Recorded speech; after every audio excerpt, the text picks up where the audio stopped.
Eu quero ser fiel, Senhor, fiel até ao fim.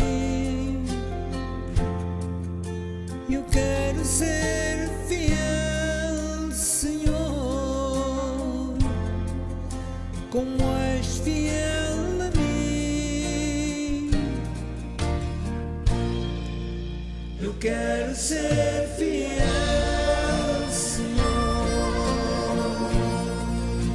fazer tua vontade. Não quero mais fingir, só quero te servir com mais fidelidade.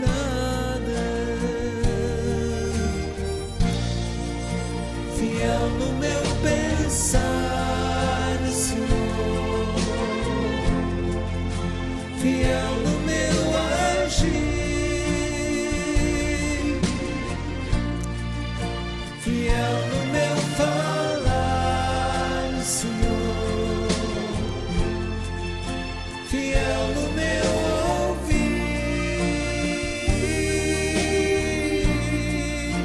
fiel no meu olhar, Senhor, quando eu contribuir,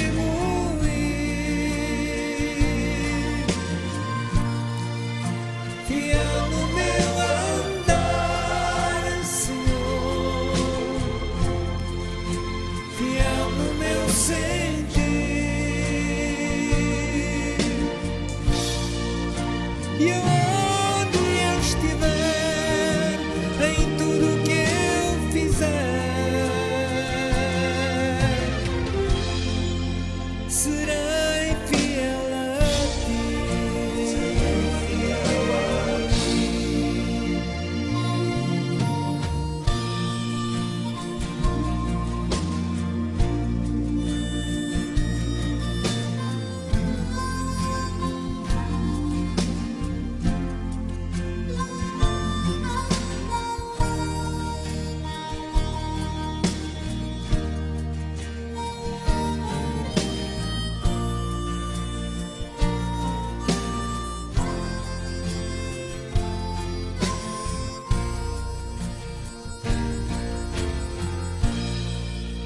Fiel no meu pensar, Senhor,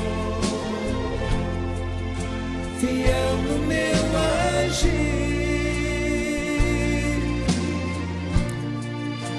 fiel no meu falar, Senhor, fiel no meu ouvir, fiel no meu olhar, Senhor, quando eu contribuir,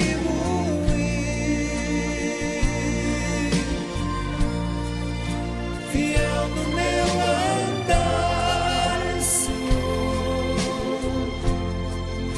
fiel no meu sentir.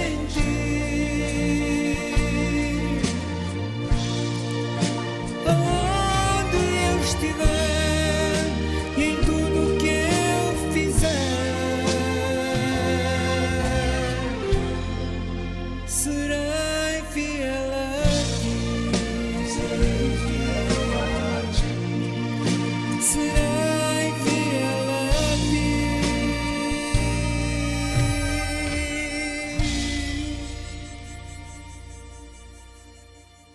Muito bom dia, caríssimos irmãos e irmãs.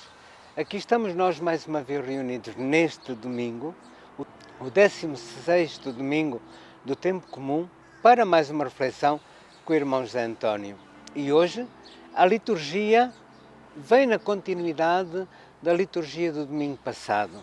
Mais uma vez, nós somos convidados a meditar no capítulo 13 de São Mateus sobre o anúncio do reino.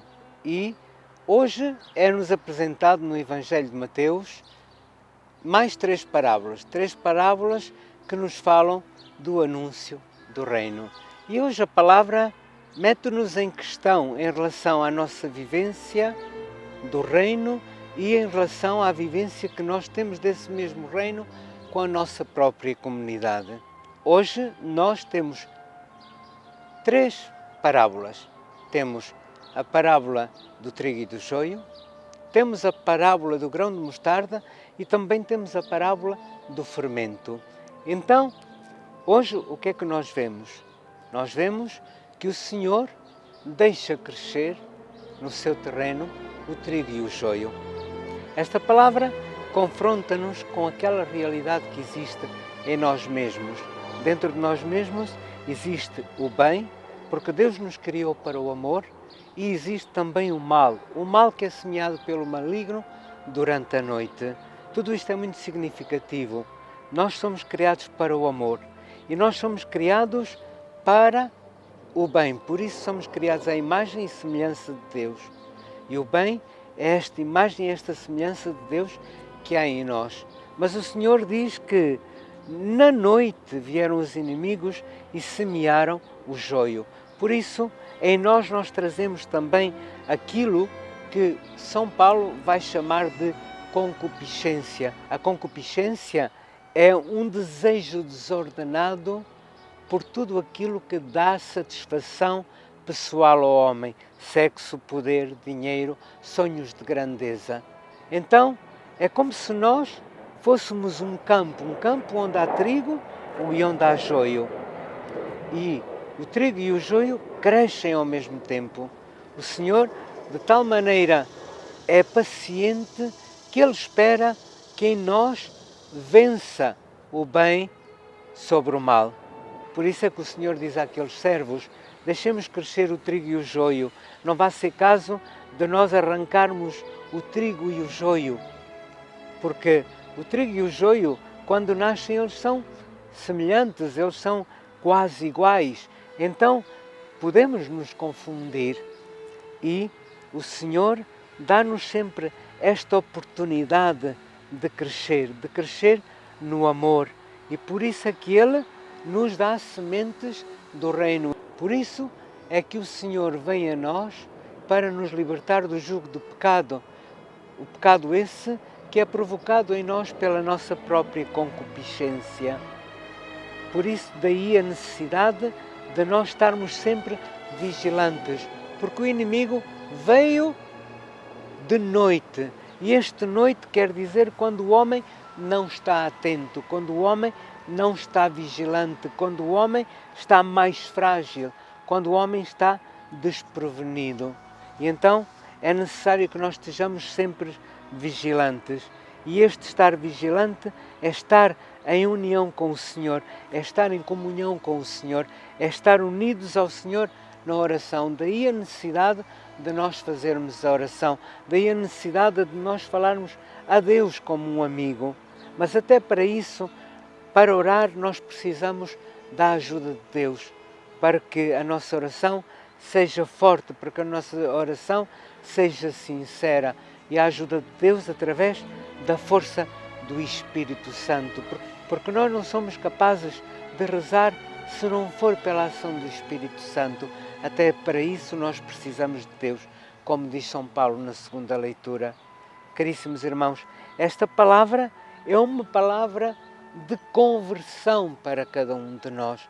É preciso que nós nos coloquemos diante desta palavra e nos interroguemos. E nos interroguemos seriamente sobre a nossa vivência daquilo em que nós dizemos acreditar.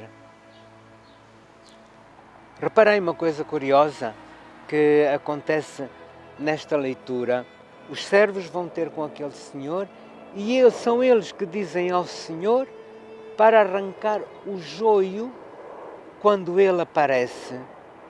Não é o Senhor, porque o Senhor é paciente, o Senhor tem paciência para esperar os frutos.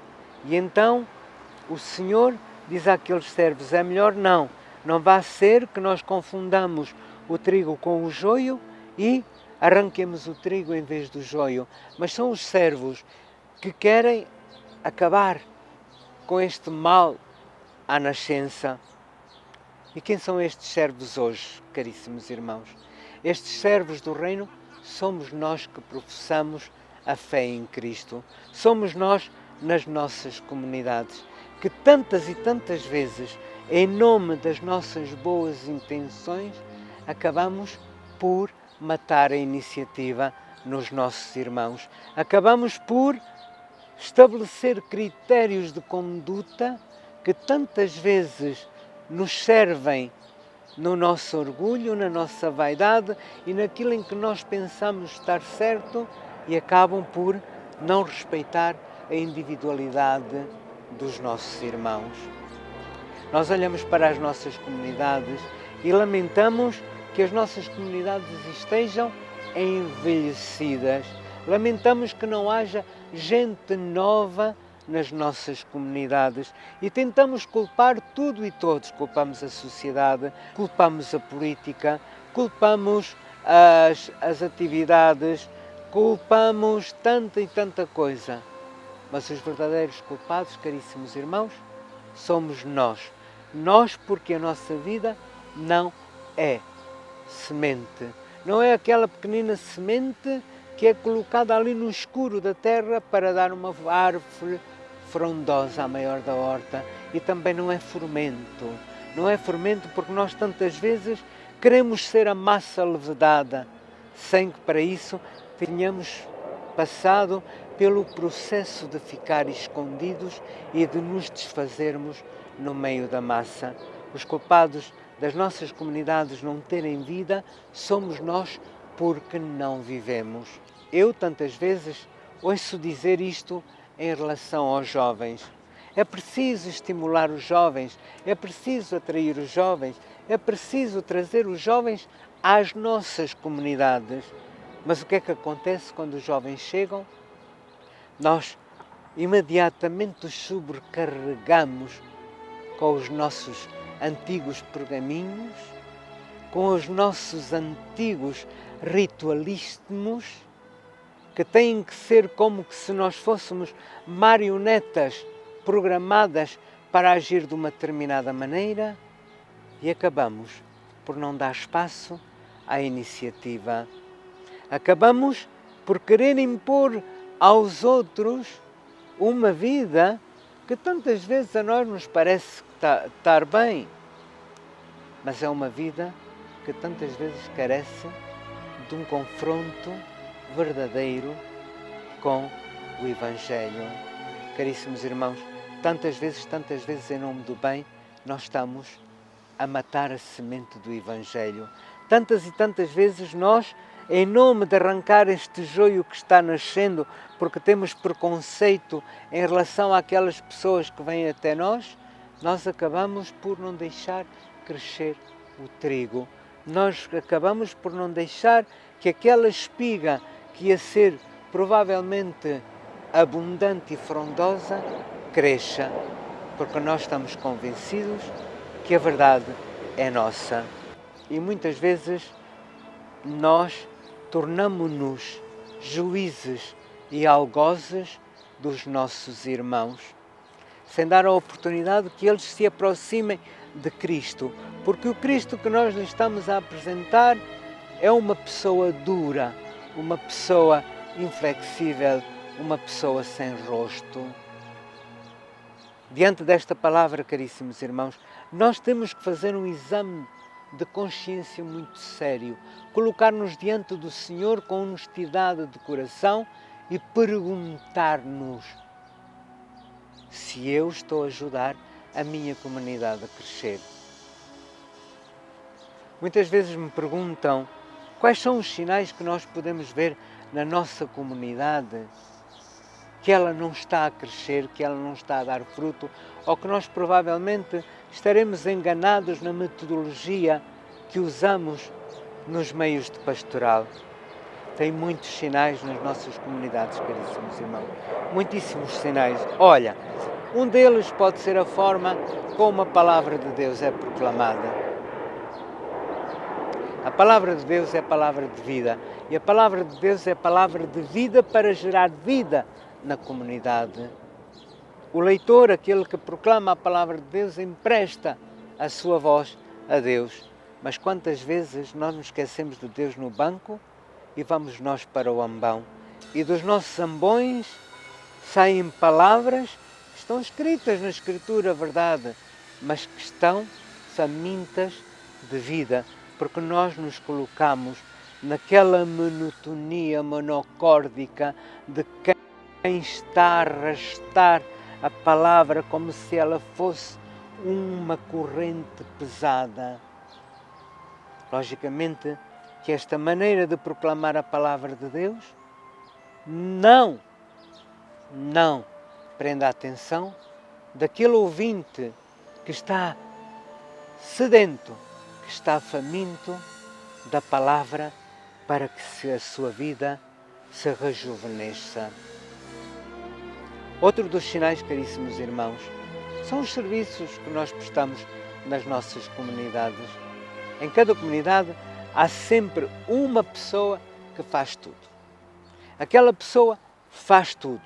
São uma ou duas ou três pessoas que fazem tudo. E sempre se andam a queixar que não há gente para fazer, que têm que fazer tudo porque não há gente para fazer. Mas não será que a pergunta que nós deveríamos de fazer, em vez da queixa que fazemos, não seria melhor nos perguntarmos porque é que não há gente para fazer? Talvez a culpa não seja de não haver gente para fazer, seja porque eu não deixo que se faça, porque eu penso que faço melhor que toda a gente. Então eu abarco os serviços, então eu faço tudo, ou faço tudo porque não me quero chatear, ou faço tudo porque eu acho que faço melhor, ou faço tudo porque a outra pessoa leva mais tempo a fazer. E então, com essa minha atitude, que é uma boa intenção, mas é uma boa intenção que é só minha, que não ajuda a crescer a comunidade. E então eu afasto os outros, porque os outros se sentem afastados. E se sentem afastados porque aquela pessoa que tudo faz e que tudo quer fazer, não deixa que os outros tomem iniciativa. Não deixa que os outros, na sua individualidade, também prestem o serviço à comunidade. Tantas vezes, irmãos, nós culpamos os demais, quando os autênticos culpados somos nós. É preciso que nos coloquemos diante do Senhor com honestidade, iluminados pelo Espírito Santo, e façamos este exame de consciência. Esta palavra, caríssimos irmãos, que nós acabamos de escutar, é um apelo definitivo à nossa conversão. É um apelo para que nós nos convertamos ao Senhor. É um apelo para que nós nos convertamos também à nossa comunidade. Mas mais ainda, é um apelo para que nós tomemos consciência que não somos um, mas um todo. Que nós somos uma pequenina parte do corpo místico de Cristo. Não somos o corpo inteiro. A cabeça é Cristo e nós somos membros. E cada membro tem a sua função. Eu não posso ser mão, não posso ser pé, não posso ser cabeça ao mesmo tempo. Ou sou mão, ou sou dedo, ou sou pé. Então, eu tenho que me abrir, eu tenho que desejar ser semente, semente escondida no profundo da terra, para que essa semente dê frutos. Só assim é possível. Eu tenho que querer ser fermento e não massa, porque é sendo fermento, é desfazendo-me, é dando testemunho de vida que eu consigo cativar e trazer os meus irmãos à vivência da comunidade. O Senhor, caríssimos irmãos, tem uma paciência enorme para cada um de nós. E Ele tem paciência para esperar o nosso crescimento, porque o Senhor espera sempre que o bem triunfe sobre o mal. E para isso é necessário que nós nos coloquemos à disposição do Senhor. Caríssimos irmãos, somos convidados a não confundir sentimentos. Paixão não é amor. Justiça não é vingança. Eles são muito semelhantes, mas não são a mesma coisa. E nós veremos que eles não são a mesma coisa pelos frutos. Porque o fruto do amor, o fruto da justiça, são frutos que vêm do Senhor e dão paz. O meu desafio para esta semana, caríssimos irmãos, é o seguinte: coloquemo-nos diante do Senhor com honestidade de coração. Deixemo-nos iluminar pelo Espírito Santo numa verdadeira oração de coração em que eu falo de mim ao Senhor e em que eu escuto o Senhor sobre mim. E questionemo-nos seriamente sobre qual é o nosso papel na nossa comunidade. Então, caríssimos irmãos, o Senhor nos diz que o reino está presente. E o reino é uma realidade que não vai parar. O reino é uma realidade que está no meio de nós e é para ser levado a sério. Porque no entardecer da vida, nós seremos julgados pelo amor. Mais uma vez vos recordo que ainda estão abertos, ainda que já haja pouquíssimos lugares, as inscrições para a peregrinação à Terra Santa da Paróquia de Elizabeth de Nossa Senhora de Fátima. Esta peregrinação é comemorativa dos 50 anos de existência desta paróquia. Por isso, se não se inscreveu e se tiver a oportunidade, inscreva-se e vá participar desta magnífica peregrinação que tem o acompanhamento do Padre Nuno, do Padre Ézio e do Padre João Paulo também, e o magnífico serviço de logística da Francine's Travel. Eu já fiz e recomendo vivamente. Mais uma vez vos recordo para subscrever o meu canal Reflexões com Frei José António, para que esta partilha da palavra chegue cada vez mais a mais irmãos que não nos podem acompanhar nem pelo Facebook, nem pela SPT. Sem mais, vos desejo um bom domingo e com um enorme abraço de paz e bem, até para a semana, se Deus quiser.